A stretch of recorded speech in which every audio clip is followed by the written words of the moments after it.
ہمارا سفر بخیریت نارنجی پڑتی شام تک جاری رہا۔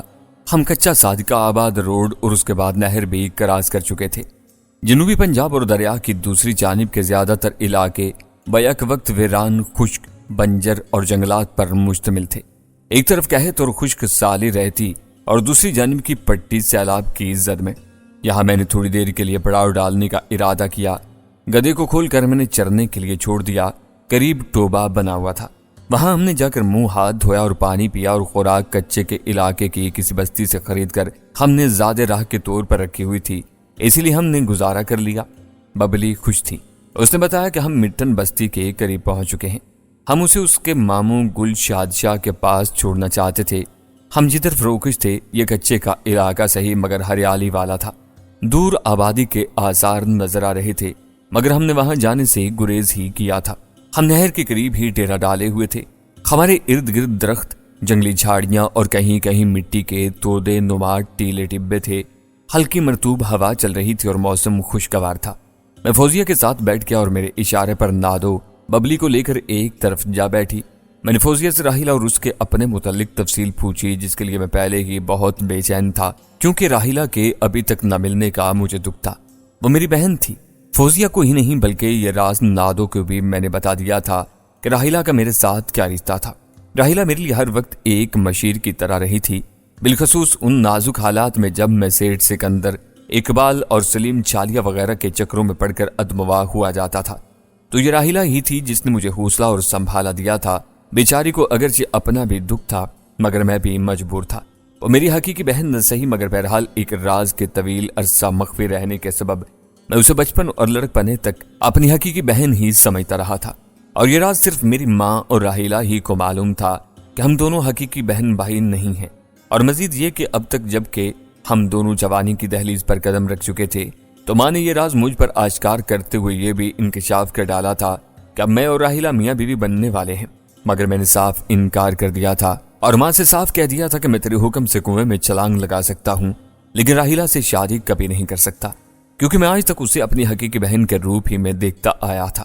راحیلہ کو اس بات کر رہی تھا کیونکہ وہ اس راز سے واقف تھی اور مجھ سے محبت کرنے لگی تھی، لیکن میں نے اسے بھی سخت لہجے میں جتا ڈالا تھا کہ وہ ایسا خیال دل میں کبھی بھی نہ لائے۔ باوجود میری اس بے رخی کے اس نے ہر کڑے حالات میں میرا ساتھ دیا تھا اور مجھے اس میں کامیابی ملتی رہی تھی۔ یوں میں اسے اب بھی اپنی حقیقی بہنوں ہی کی طرح چاہتا تھا۔ فوزیہ نے اپنی بپتا صادقہ آباد اسٹیشن سے بچھڑنے کے بعد سے بتانا شروع کی۔ ٹرین کے صادقہ آباد سے روانہ ہوتی اچانک برتھ پر سوئی ہوئی فوزیہ کی آنکھ کھل گئی تھی۔ وہ سیٹ پر مجھے نہ پا کر پریشان ہو گئی اور اس نے دوسری برتھ پر لیٹی ہوئی راحیلہ کو جگا دیا۔ سہراب سیٹ پر نہیں ہے، فوزیہ نے متوحش ہو کر راحیلہ کو بتایا۔ ٹوائلٹ گیا ہوگا؟ راحیلہ جو بھری نیند میں تھی قنوطہ لہجے میں بولی تو فوزیہ نے اسے دوبارہ جھنجھوڑ ڈالا۔ وہ ٹوائلٹ بھی نہیں ہے، اٹھو اسے تلاش کرنا ہے، کہیں وہ نیچے پلیٹ فارم پر نہ رہ گیا ہو۔ راحیلہ کو اب فکر ہوئی اور وہ آنکھیں ملتے ہوئے اٹھ بیٹھی۔ دونوں نے مجھے بوگی کے تقریباً سارے ٹوائلٹ میں دیکھ لیا۔ اب انہیں تشویش ہوئی۔ مسافروں سے پوچھا بھی تو ایک نے بتایا کہ میں صادقہ آباد کے پلیٹ فارم پر اترا تھا۔ راحیلہ کو اور تو کچھ نہیں سوجا، اس نے ٹرین کی زنجیر کھینچ دی۔ ٹرین ذرا دیر میں رک گئی۔ کنڈکٹر گارڈ بوگی میں داخل ہوا۔ ان دونوں نے میرے بارے میں بتایا۔ وہ سخت بیزاری کا اظہار کرتے ہوئے چڑ کر بولا، او بیبیو، وہ کوئی بچہ تو نہیں تھا نا جو اسٹیشن پر رہ گیا؟ اب اگلے اسٹیشن پر گاڑی رکے گی، دوسری گاڑی کے آنے کا وقت ہونے والا ہے، اس میں دوبارہ صادقہ آباد پہنچ کر اسے تلاش کر لینا، نہیں ہم دوسرے اسٹیشن پر رک کر ریلوے تھانے میں رپورٹ کریں گے۔ راحیلہ نے جواب دیا۔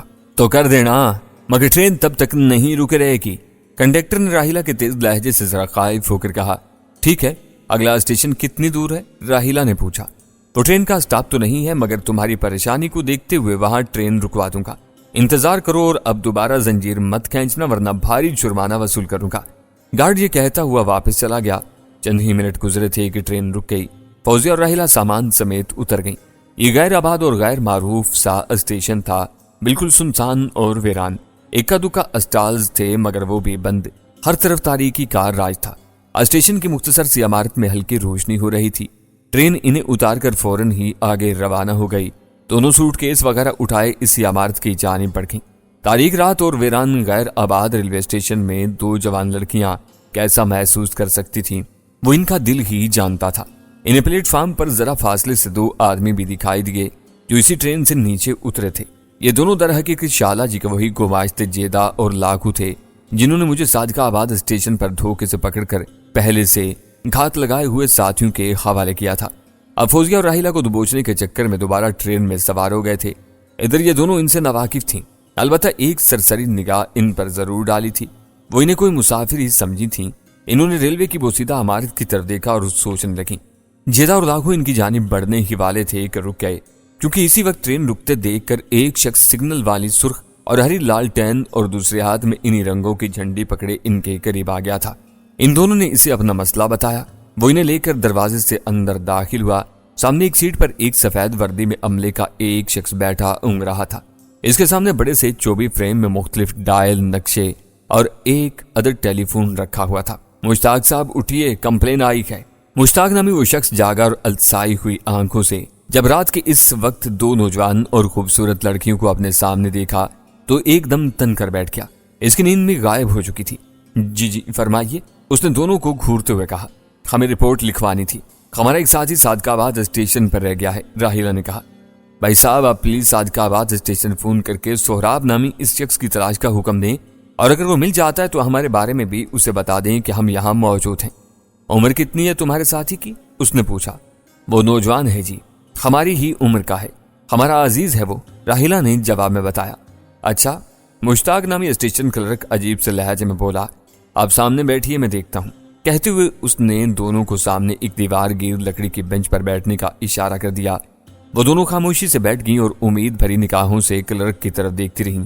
اس نے اپنے سامنے رکھے فون سے صادقہ آباد ریلوے اسٹیشن میں انکوائری میں فون کیا اور ساری صورتحال بتا دی۔ اس کے بعد اس نے ریسیور رکھا اور ان کی طرف دیکھ کر بولا، پریشان ہونے کی ضرورت نہیں، میں نے بتا دیا ہے، وہ پلیٹ فارم پر اعلان کر رہے ہیں کہ سہراب نامی شخص اگر پلیٹ فارم پر موجود ہے تو فوراً ریلوے انکوائری آفس کا رخ کرے۔ فوزیہ اور راحیلہ نے اس بھلے مانس آدمی کا شکریہ ادا کیا اور خاموشی سے بیٹھی رہیں۔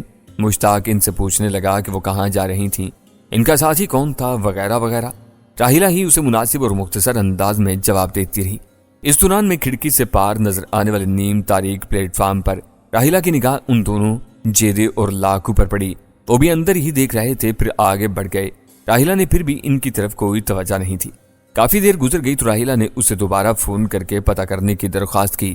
مشتاق نے دوبارہ فون کر کے معلوم کیا تو عقدہ کھلا کہ اعلان کے باوجود سہراب یا کسی بھی شخص نے صادقہ آباد ریلوے اسٹیشن کے انکوائری آفس سے رابطہ نہیں کیا ہے۔